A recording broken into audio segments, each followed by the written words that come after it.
Augusto, vamos falar um pouquinho dos Engenheiros do Havaí, né? Queria que você falasse Claro. um pouco lá como que foi sua entrada lá, né? Como que você conheceu o Humberto, o Carlos E, lá e até o momento que você saiu, né? O que que você acha assim que foi o princípio ali, o tema central para você ter saído da banda, né? O acontecimento central assim. olha, é um assunto muito vasto e está muito detalhado num livro que foi escrito pelo Fabrício Mazzocco e a Silvia Remazo, e o livro se chama Contrapontos, uma biografia de Augusto Lix. Eles ouviram quase 50 pessoas para tentar construir, para ver as diferentes versões, para construir um relato assim honesto, imparcial do que aconteceu. Eu tive 7 anos com a banda. Eu conheci o Humberto e o Carlos antes.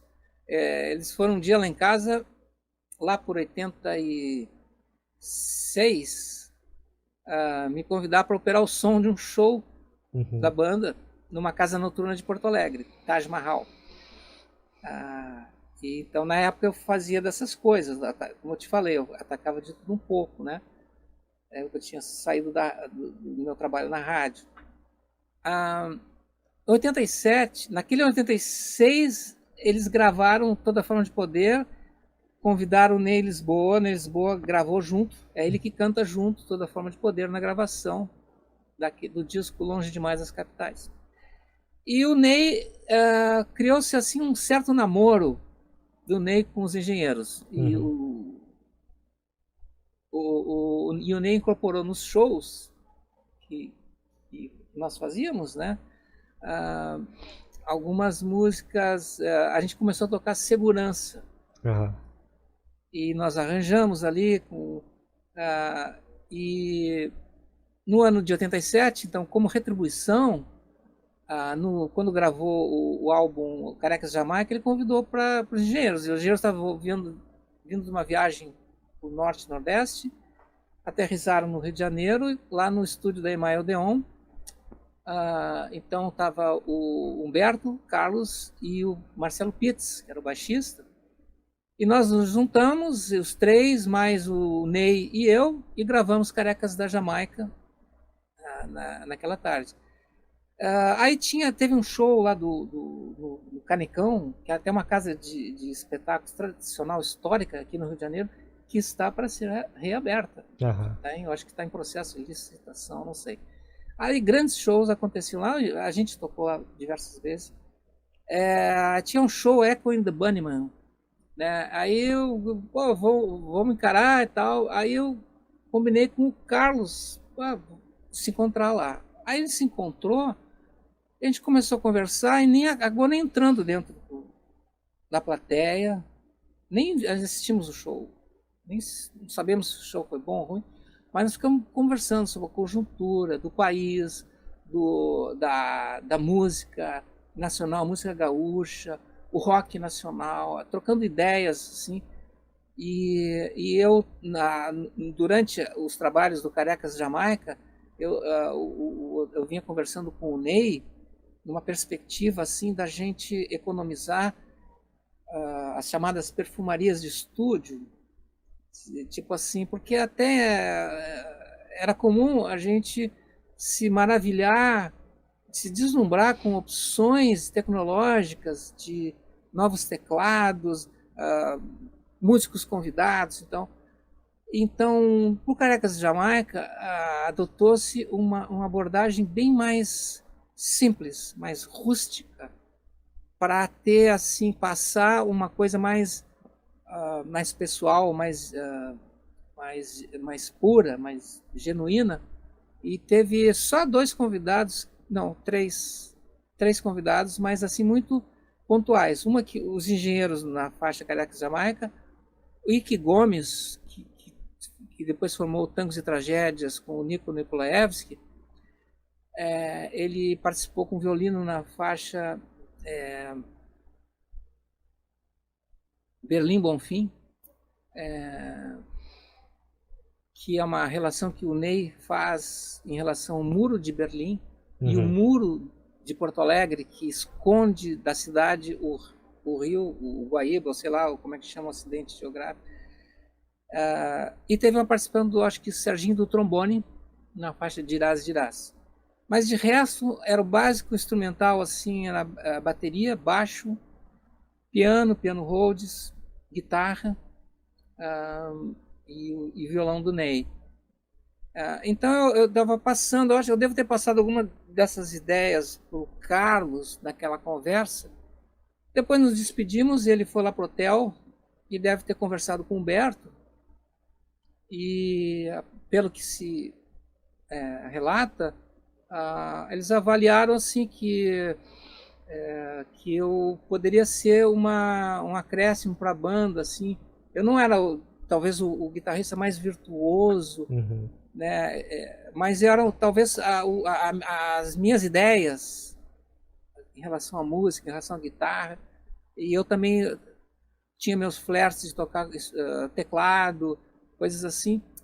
Aí eu chego lá na casa do meu irmão, onde eu estava me hospedando, toca o telefone, era o mal, ô cara, quer entrar pra banda? Aí eu fiquei, me surpreendi, eu não esperava aquilo, nem me passava pela cabeça. Uhum. Aí eu fiquei de dar uma resposta, aí eu caminhei, fui a pé até Copacabana, lá no hotel onde estava o Neu. Falei, Neu, surgiu essa situação. Tá.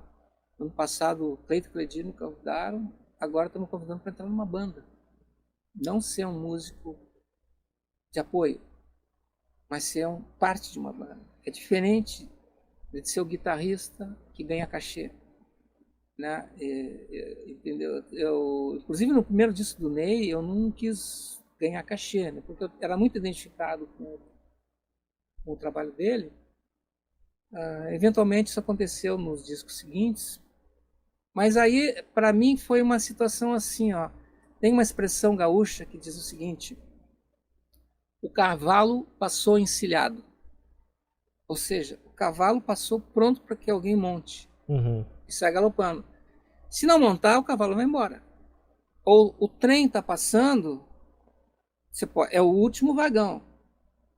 Então, eu vinha de uma geração que, com todas aquelas bagagens adquiridas nos Estados Unidos, muito impregnada de música americana, Bob Dylan, bandas americanas, Grateful Dead, The Band, Hoco, né, aquelas pessoal country rock, New Riders, novas, enfim.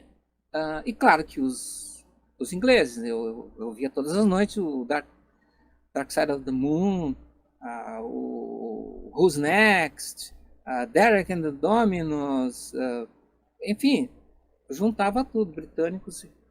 Até coisa que os americanos depois me mostravam, tu ouve essa porcaria, cara, olha só que o cara diz. Não é que eu não entendia as letras, é suficiente, meu inglês não era muito.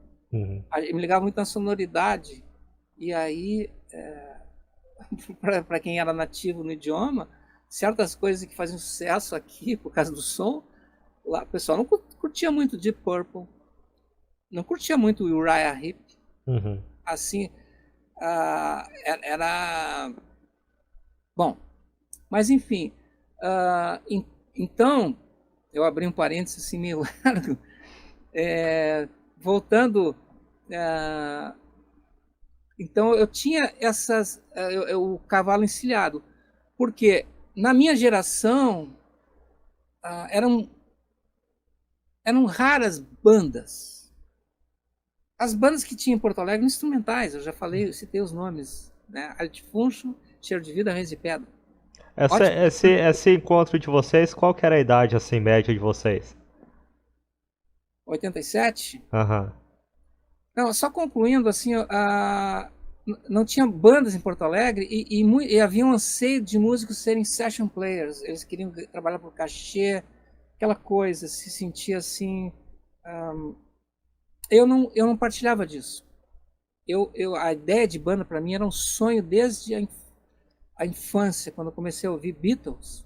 Eu sonhava com meus amigos, colegas de aula, de fazer uma banda e seríamos os Beatles, assim, ouviu aquele disco Revolver muito. Bom, 87 eu tinha 31 anos. Eu tinha 7 anos a mais do que Carlos e o Humberto. Uhum. Aí depois eu pensei, no dia seguinte eu liguei lá pro hotel e disse, ó, pensei, eu encaro. Porque eu pensei para mim, ó, é a minha última chance de tocar numa banda. Uma coisa que eu sempre quis fazer. Vai ser um desafio, porque é uma diferença geracional muito grande. É gente que tem outras referências, é gente 7 anos mais nova, eles têm. Vão ver no que dá, né? E então a gente começou a ensaiar um mês em Porto Alegre.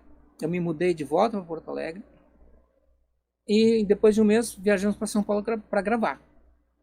Né? Então foi assim: o disco, a gente encontrou soluções. E foi um disco assim que ele é imperfeito, o disco Volta dos Danes, mas eu acho que é um disco muito puro e expressa muito aquele, eu acho, de todos, assim, era, de certa maneira, eu penso de minha parte, assim, era um salto no escuro. E vamos ver no que vai dar. E eu estava com muita convicção, tipo de sonoridade, de economia, de não usar muitos recursos tecnológicos. Então foi. Agora, depois que a gente gravou o disco, passou um capítulo muito difícil que foi a transposição, a nova, porque era uma nova banda. O Humberto originalmente tocava guitarra e o Pito tocava baixo. Uhum. E eu, quando no primeiro ensaio lá em Porto Alegre, eu fiquei sabendo que o Pito não estava mais na banda. Então, e ali eu vi que o Humberto estava afinando um baixo Rickenbacker. Opa, tem novidade aí. E aí então eu imaginava que nós ia ter duas guitarras, que ia Uhum. ter Allman Brothers, mas Sei. não, era outra pegada e aquilo ali me desafiou muito, porque eu não tinha muita experiência de tocar em trio e o trio, assim, não tem muita coisa acessória, adicional, é tudo essencial. Você tem que construir uma guitarra que sustente a harmonia, o ritmo, que se encaixe como três peças necessárias. Assim. Não tem zona de conforto. Né? No disco se resolveu facilmente, mas na hora que a gente começou a fazer show ao vivo, a dificuldade começou a transparecer. Ficou evidente assim, a distância que tinha Humberto Carlos, que era da geração 80, rock 80, com as influências do rock inglês, new wave, punk rock e tal. E eu era um cara com influências dos anos 60 e 70. Uhum. Né? Os elementos comuns que ele tinha era assim, era Pink Floyd, alguma coisa do The Who, alguma coisa do Clapton, porém, porque o Humberto ele tinha uma perspicácia, ele buscava uma transcendência assim entre as das influências habituais daquela época, que a maioria das bandas era influenciada pelo punk rock, new wave. Ele buscava uma coisa anterior, ele garimpava lá as bandas progressivas dos anos 70, Emerson, Lake and Palmer, né, e Pink Floyd. E nessa busca dele, eu acho que se situou um ponto comum, assim, que resolvia. E então, claro, foi muito difícil porque eu era um guitarrista que eu tocava de acordo com aquelas influências que eu tinha, né? David Gilmour, Clapton, o Hendrix era uma referência, mas eu não tinha a menor condição de ter uma atitude Hendrix. A Hendrix era fora da curva de todos os, né? E aí foi um período muito difícil e que foi até a gravação do segundo disco, com a minha presença, Ouça Que Eu Digo, Não Ouça Ninguém. E no Ouça, naquela época, começaram a se resolver, eu comecei a conseguir me resolver melhor em palco, e também com a sonoridade, para dar conta do show ao vivo, porque o show ao vivo tinha o disco Revolta dos Danos, mas tinha muita coisa do Longe Mais Capitais, que era uma outra sonoridade, uma outra pegada. Então era preciso resolver aquilo. E então, a partir do Ouça, as coisas começaram a encaixar. Nós fizemos um show durante as gravações no Maracanãzinho, no Festival Alternativa Nativa, que teve outras bandas, né, importantes, né, Paralamas, Legião, Tal Inicial. E ali a nossa apresentação teve muita repercussão e alavancou muitos shows. Nós começamos a viajar sem parar. Isso foi até 89, quando a gente gravou ao vivo o Alívio Imediato. A gente já estava num pique de estrada muito intenso. Tínhamos resolvido todas as dificuldades, assim, de estar... as minhas dificuldades, o Humberto tinha evoluído no instrumento, no baixo, ele aprendia muito rápido, e ali a banda foi numa ascendente, que chegou até o show, festival Hollywood Rock. A gente fez uma apresentação muito marcante, assim, e desembocou na gravação do álbum O Papa é Pop, que ali começa uma nova etapa da banda com sonoridades adicionais. A gente passou a usar recursos de teclados, teclado de pé, violão, e então aquilo ali começou ali mudou um pouquinho a fisionomia da banda ao vivo, com a incorporação de um momento que o Humberto tocava no teclado, eu ficava controlando o teclado de pé, que uns chamam de pedaleira MIDI, né? Eu tinha duas dessas, o Humberto tinha uma, ele acionava sons de sampler que a gente usava nas gravações.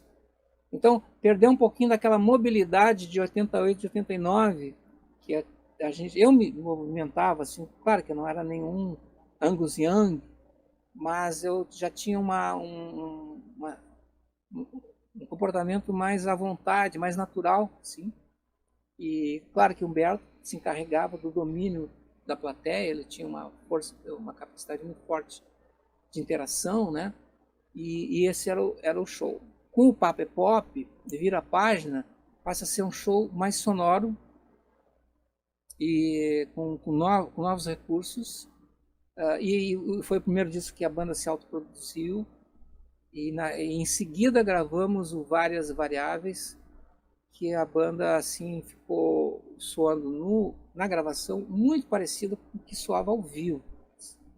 Sons de guitarra de Várias Variáveis, e bateria, e os recursos sonoros, baixo, estava muito batendo junto com o que era a banda ao vivo. E ali eu acho que foi o ápice. Foi assim o suprassumo. A banda chegou a ser acho ser o máximo, assim. Porque no ano seguinte nós fizemos naquela época turnês assim muito boas, shows muito intensos, uma receptividade fantástica, assim, uma interação com o público muito forte. E o ano seguinte veio a gravação do GLM, que é um disco assim que eu já falei em outras entrevistas, que é um disco muito bom como os outros e é diferente, como nenhum disco de engenheiros é igual um ao outro, né? E ele tem suas próprias características e tem muita musicalidade ali, tem muito riqueza literária também, muita execução, mas ele teve uma pegada diferente, assim, uma pegada não muito banda. Foram o esforço e as capacidades de cada individualidade para os sons de seus respectivos instrumentos. Assim.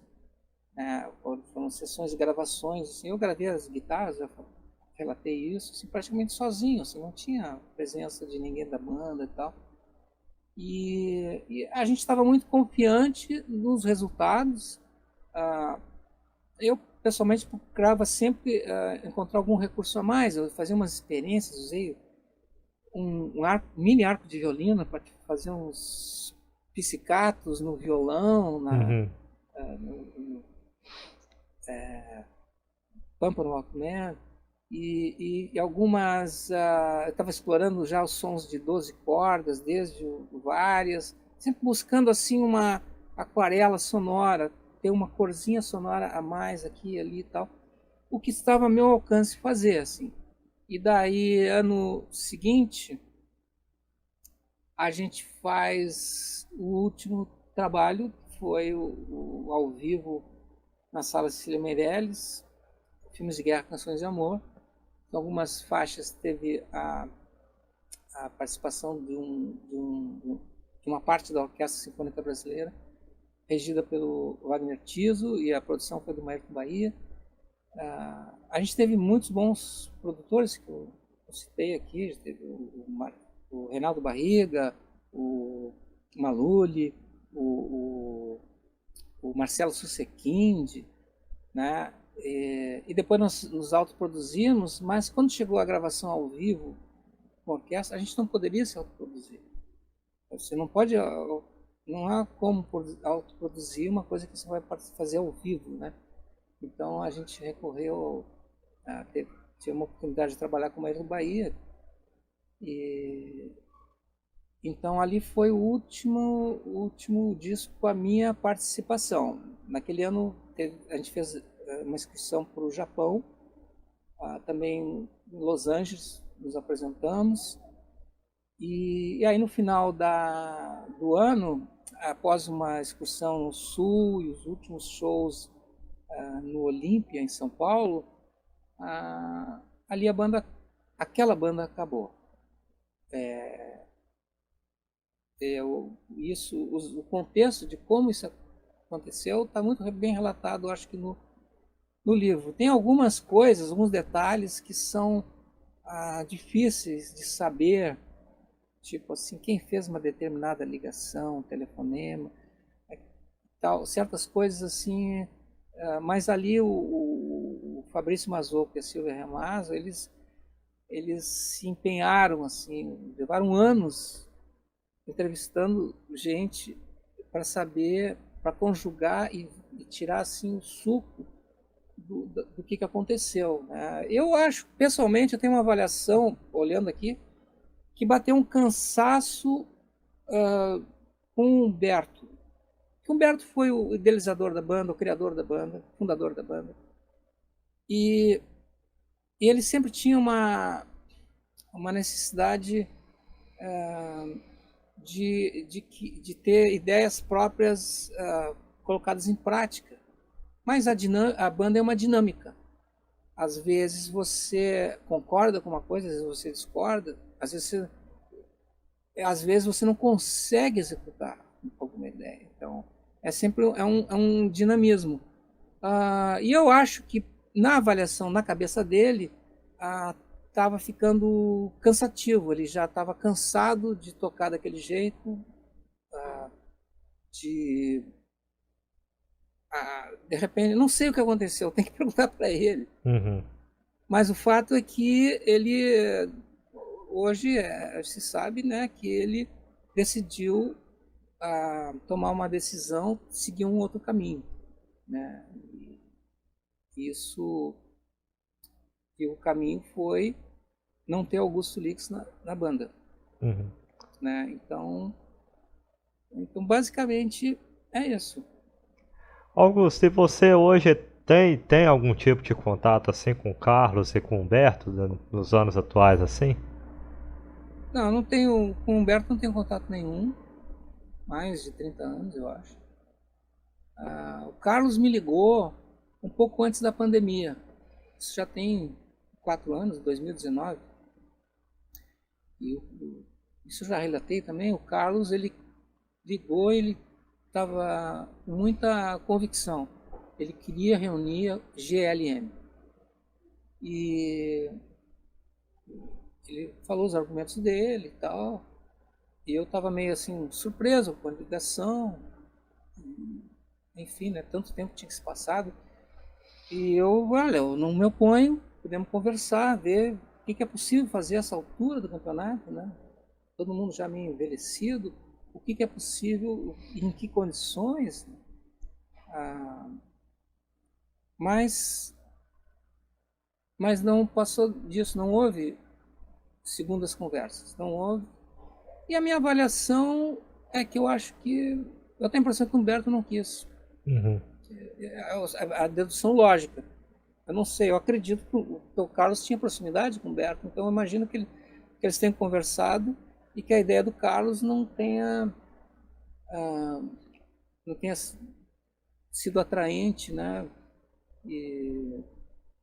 Então é só o que eu, né, eu enquanto isso, eu fiquei muito tempo afastado do meio musical, né? Então não dava entrevistas, eu precisei de um longo período sabático, assim, depois da minha saída da banda, e precisei atender alguns assuntos particulares, assim, que ficavam prejudicados, porque eu era muito, eu vivia para a banda, né? Uhum. Não fazia outra coisa. Então, assim, isso tinha muito, era uma coisa quase que excludente. Eu praticamente não tinha vida pessoal, assim. Mas eu estava tocando muita guitarra, compondo, criando solos, e esse era minha rotina, né? Quando isso termina, então é como despencar, né, de uma situação repentina. Tu está numa situação em que tudo aquilo ali se faz, não tem banda, não tem solos, não tem compor, e aí você tem que lidar com um cotidiano novo, e aí aquela questão, né? Não podia sair fazer uma nova banda, não. A banda já tinha sido uma coisa muito rara para mim, já ter acontecido eu com a minha geração, né? E aí eu precisei de um tempo, e eventualmente eu voltei lá por 2007 a fazer algumas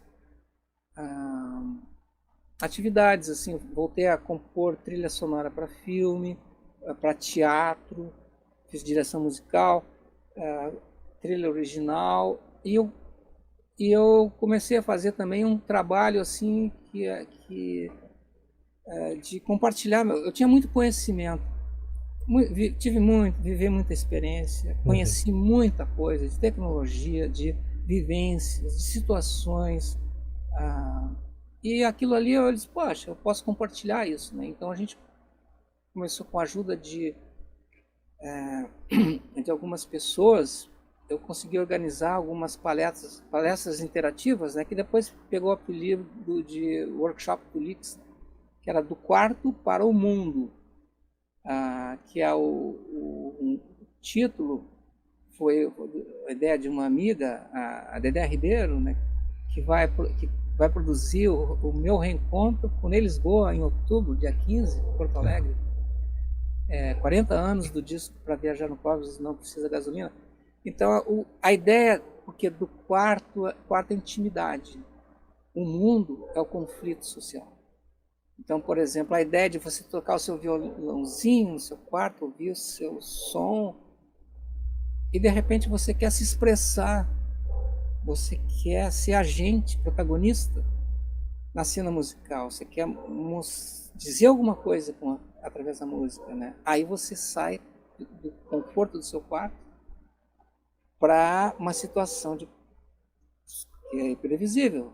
Você vai tocar um negócio lá, de repente, pessoas vão odiar, ou não vão dar mínima, vão ser indiferentes.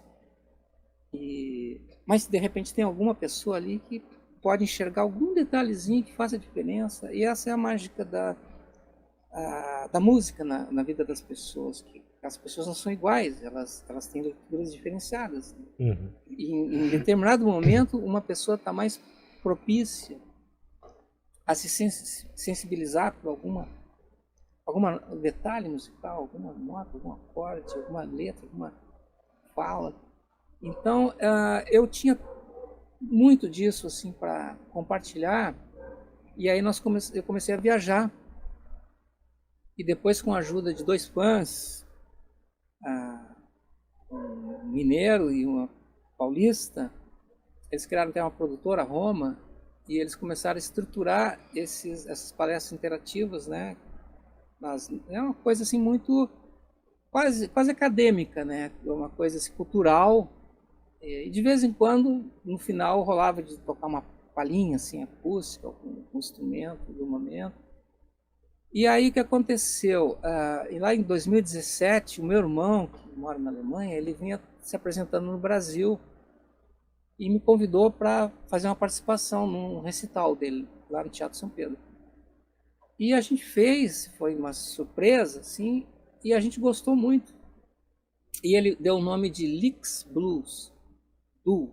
E nós começamos a nos apresentar pelo país, 2018, 2019, com 2 violõezinhos, que a gente fazia uma apresentação de raridades, algumas coisas nossas, algumas coisas que a gente garimpou, assim, de trechos eruditos ou músicas anônimas, e música que tinha uma historinha para contar. A gente sentia assim, ó, não vamos palco executar aqui, nós somos eruditos, né? E, enfim, então, mas a gente começou a catar essas histórias e a gente contava essas histórias, conversando assim e tocando, e foi muito bacana. E nós estava já com um calendário, uma agenda toda montada para 2020, em mais cidades, ia ser, né, a agenda estava bem grande, e o meu irmão, o Rogério, e provavelmente ter uma permanência mais prolongada no Brasil para acomodar todas as datas. Assim, a gente tinha Fortaleza, Belo Horizonte, Brasília, Ribeirão Preto, Juiz de Fora, Curitiba, Porto Alegre, e por aí vai. Daí vem 2020 com a nova realidade. O Rogério já estava com a passagem comprada, e aí teve que cancelar, porque as notícias da pandemia começaram a ficar assim muito inviabilizando tudo, parou, o mundo parou, né? E então, durante a pandemia, outra coisa também, antes, nos 2018, 2019, 2 anos antes da pandemia, eu e meu amigo Edu Prestes começamos a se apresentar com o nosso duo Transit. Diferente do duo com meu irmão, que é basicamente instrumental e algumas histórias contadas, o Transit, eu e o Edu, a gente selecionou um conjunto de canções, algumas de cada um, algumas parcerias, algumas releituras, músicas de autores do Sul, de gente dos anos 70, e a gente construiu um passeio musical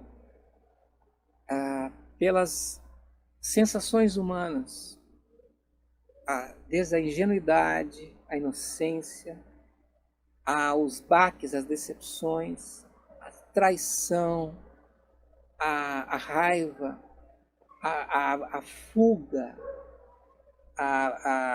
e até desembocando numa leitura de toda essa história, de todos esses processos, assim. Então a gente fez isso com a seleção de canções. Nos apresentamos lá em Juiz de Fora e no Rio de Janeiro, na Lapa, e infelizmente veio a pandemia também. E durante a pandemia, como a gente não podia se reunir e tal, eu tive que pensar algumas soluções alternativas. Então, por exemplo, eu criei um canal no Instagram para, assim, eventualmente informar alguma coisa que eu considerasse relevante, importante, de minha parte. Assim, eu não uso o Instagram de modo pessoal, trocar mensagem. Eu não tenho condição para isso, a vida não me permite tempo. Sei. Mas então ali eu uso como uma ferramenta de informação. Olha, vai ter um evento tal, vai ter um encontro com fãs em Recife, Fortaleza, vai ter um show dos Engenheiros Sem CREA na data tal. Então, por exemplo, agora em Manaus, dia 6 de setembro, estaremos nos apresentando lá, os Engenheiros Sem CREA, com a minha participação. 15 de outubro. Engenheiro Sem CREA é um nome bom. Eu sou engenheiro civil também, não sei se eu comentei com você. Nome muito criativo. Sim, sim. Ó. O Sandro Trindade nos vocais, o Jeff na guitarra, o Geraldo na bateria. Em Manaus vai ter a participação do Tirson na bateria, que é um grande amigo do Sandro também. E então são coisas que foram surgindo, e eu também, em determinado momento, lá para o 21, e ainda todo mundo em quarentena, eu resolvi fazer uma apresentação ao vivo, online. Eu fiz uma primeira gig solo. Toquei algumas coisas minhas, algumas releituras daqui e dali. Foi ao vivo, não deixei gravado. Por algumas, para que fosse uma coisa ao vivo mesmo, assim, para recuperar a sensação de estar fazendo alguma coisa no momento. E depois, mais recentemente, eu compus a trilha para um filme norte-americano que vai entrar em circuito, acho que em 2024. Ele já está em vários festivais internacionais, já ganhou, acho que 17 prêmios pré-circuito. Massa. Acho que nenhum para música, né, que eu saiba, mas são avaliações de críticos, de pré-exibições, premieres, assim, em Nova York, em Paris, Austrália, Londres, Itália, enfim, e foi uma coisa que eu sempre gostei de fazer e que eu resgatei de uma maneira que eu sempre gostei de fazer trilha, que assim, hoje eu tenho recurso aqui, tenho teclado, computador, vários instrumentos, posso fazer, programar uma bateria eletrônica, usar um som de sax, um teclado, tudo isso. Mas não, eu propus assim, eu gostaria de dar um toque mais pessoal, uma coisa mais simples, tocar violão apenas. E é uma coisa que raramente eu ouço. E eu lembro do filme, aquele Franco Atirador, Deer Hunter, que teve a música tema executada pelo grande John Williams, né, o violonista, não o John Williams, compositor de trilhas de Hollywood, mas o John Williams, o violonista australiano, que eu sempre achei muito fascinante. É um cara que do meio erudito, que fazia flertes, aventuras com rock. Ele se apresentou com o Pete Townshend num festival. Ele participou formou uma banda de rock progressivo, Sky. Assim, então aquilo eu achava muito intrigante, né? E depois eu vi a trilha, ele tocou na trilha desse filme, acho que é do Michael Cimino, não lembro exato, com o Robert De Niro, né? E outros, um elenco assim muito fera, um filme muito marcante, assim, muito sobre a Guerra do Vietnã. É um filme que me impressionou muito, assim. E tinha essa trilha tocada num simples violão. Claro que depois eles adicionaram ali alguma coisinha a mais, que eu achei até desnecessária, assim, um fundinho ali. Mas ficou aquela ideia do violão, que eu nunca mais vi em outras situações. Então, quando surgiu essa a proposta para fazer essa trilha, me deu aquele estalo, assim, né? E ao mesmo tempo, não foi só por isso, foi porque numa situação pandemia, tudo trancado, assim, eu estava retomando uma intimidade com o instrumento, né? Com violões. Tem alguns violões que eu tenho. O violão da minha filha, que aliás gravou a parte mais importante, foi com o violão da minha filha. De Giorgio Piccolo, que é um instrumento menor, que é um rico do instrumento. Originalmente eu tinha comprado para ser um violão para minha filha criança, mas não, ele é mais do que isso. Ele é apenas um violão menor, ele atende uma criança, mas ele tem um som próprio. Por isso ele tem né, a grandeza de um instrumento, assim. E o pessoal do filme gostou muito, né? Eu fiquei muito feliz. Eu sempre me fascinei com a ideia de que a música influencia, assim, numa arte cênica, né? Então, eu nunca fiz muitas quantidades, eu nunca produzi muita quantidade de música, né? Isso é uma limitação minha. Mas na pequena quantidade que eu fiz, eu procurei assim tirar assim, o máximo do que eu pudesse expressar das minhas limitações, né? Que eu acho que é o grande barato, assim. não me arvorar em terceiros, não tentar copiar uma ideia de outro, não, enfim, para tentar tirar o máximo de si mesmo. Assim. É o que eu falo também para os jovens, o pessoal que está tocando, assim, de não se grilar com certas pressões que podem surgir, assim, comparações, não se assustar com as suas. Eu digo assim, respeitem suas limitações, são elas que lhe dão Uhum. forma, né? Então, mas enfim. Então agora eu estou assim nesse momento, está acontecendo muita coisa simultânea. Nós temos shows com o Sinclair, com a banda Tributo, e onde a gente está revisitando, inclusive, algumas coisas da minha época de Engenheiros do Havaí e algumas coisas não Engenheiros do Havaí. A gente Sei. toca em Lisboa, eu gravei cantando uma música do projeto coletivo A Banda Que Nunca Existiu, a Bequinia, e com a banda de apoio do Zé Cabaleiro, teve o próprio Zeca, Pedro Mariano, Luana Camará, André Bujanra, o Paulinho Mosca, toda uma galera, e eu cantei um dos singles, né?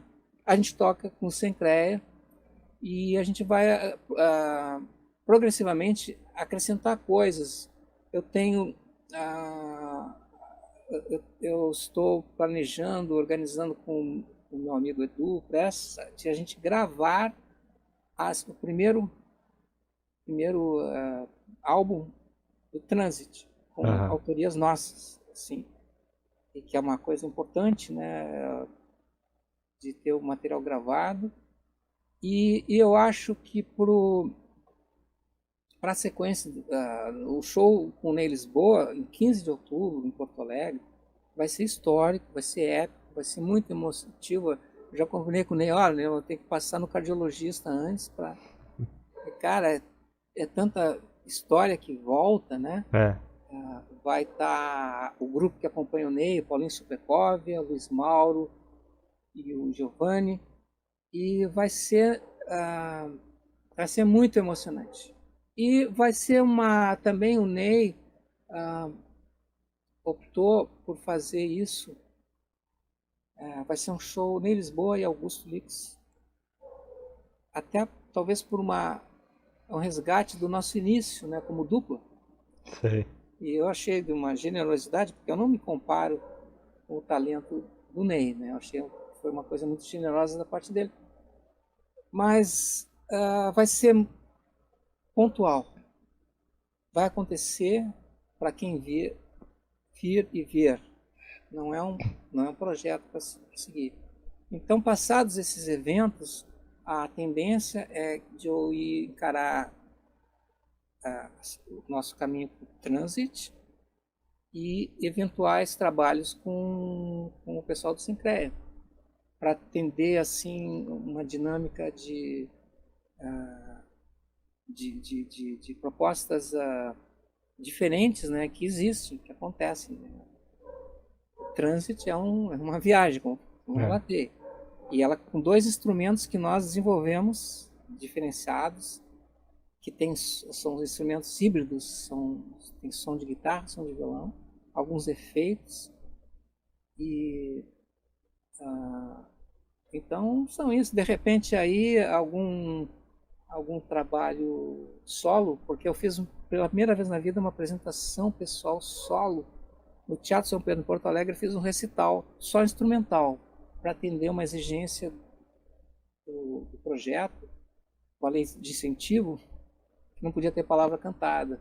Uhum. Então eu fiz esse recital chamado Cenéticas, que eu faço jogo de palavras, assim, misturando. Então, cenéticas de cenas cênicas éticas, céticas, Sei. no sentido assim global. Então eu toco algumas temas de trilhas de filme, de trilhas de teatro, algumas anônimas, algumas coisas que eu tocava lá, sei lá, 30 anos atrás, as coisas que eu tocava junto com meu irmão, né, dei uma requentada, uma resgatada, assim, e algumas histórias. Eu faço um arranjo. Eu e meu irmão fazíamos, nós falamos do conceito de formas musicais.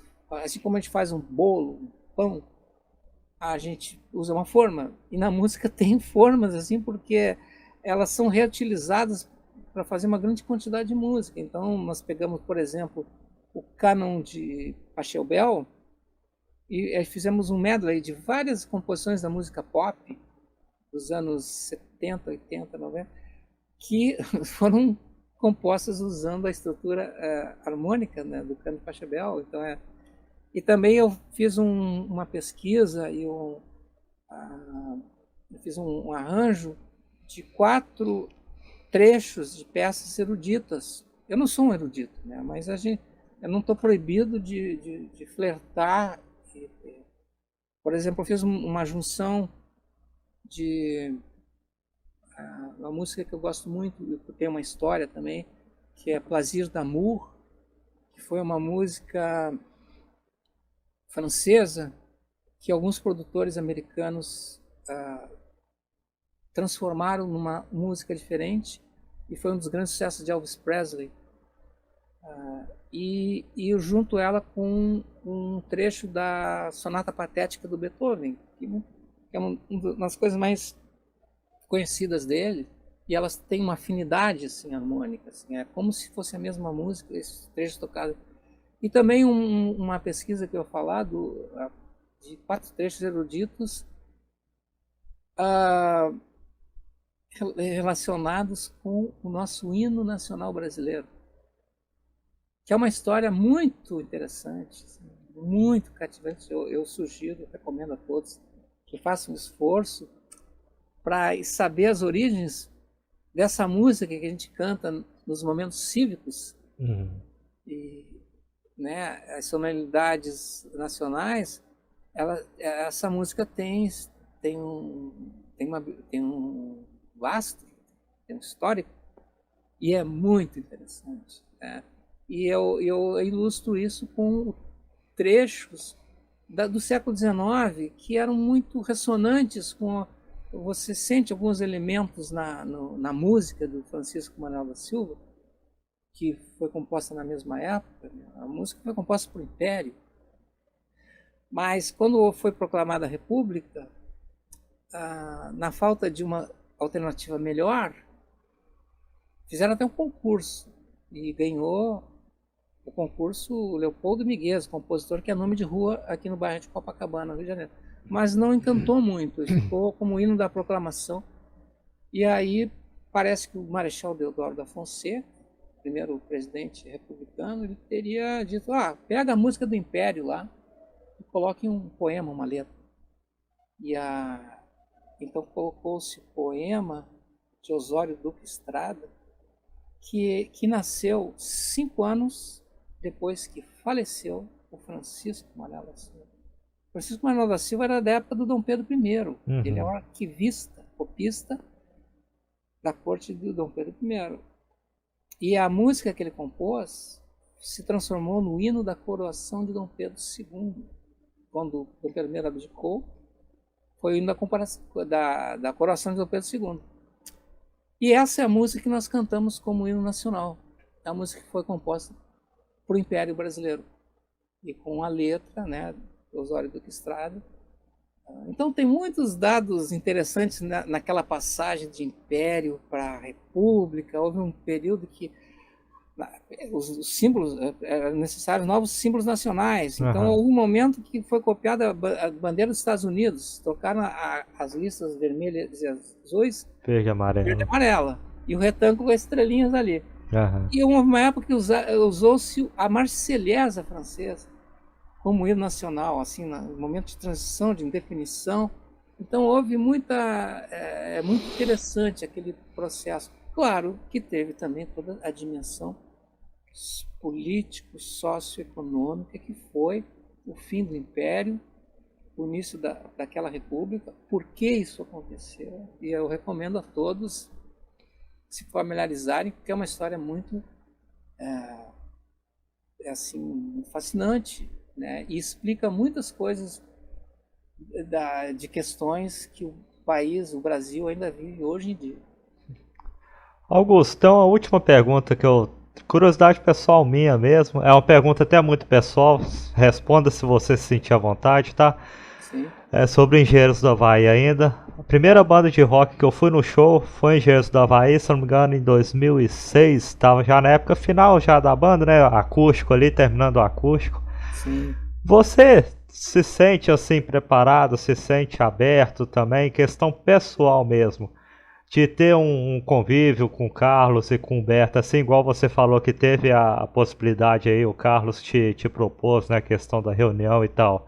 Na questão pessoal, você se sente preparado para ter essa Ah, reunião? sim, com certeza, com certeza. É o que eu falei pro Carlos, assim, tudo é questão de conversar. Tudo se conversa, assim. Eu já estou numa etapa na minha vida que eu não me permito ter, assim, ressentimentos, Uhum, mágoas. Cara, na vida todos nós erramos e acertamos. E, claro, a gente, as pessoas são diferentes, eu posso compartilhar de certas atitudes de alguém e não compartilhar com atitudes de outro alguém.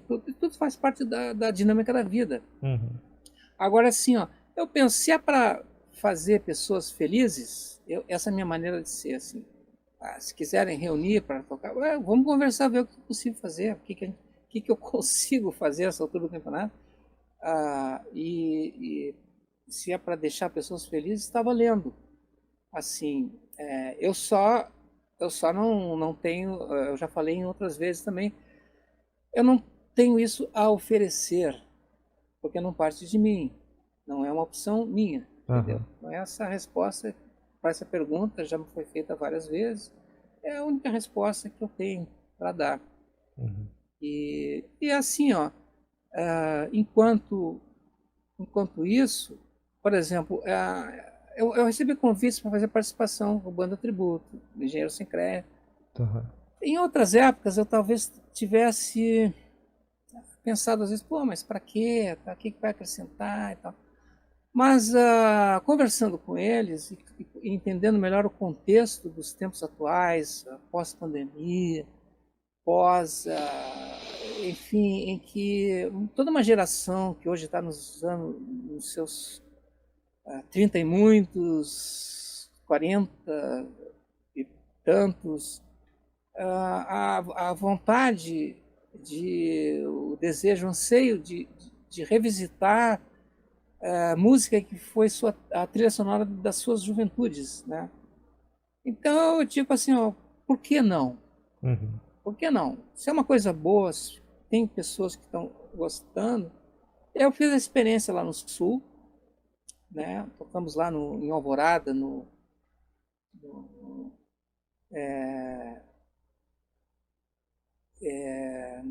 com o Beto, e aí a gente teve uma sensação assim, eu não sabia direito o que imaginar, o que esperar.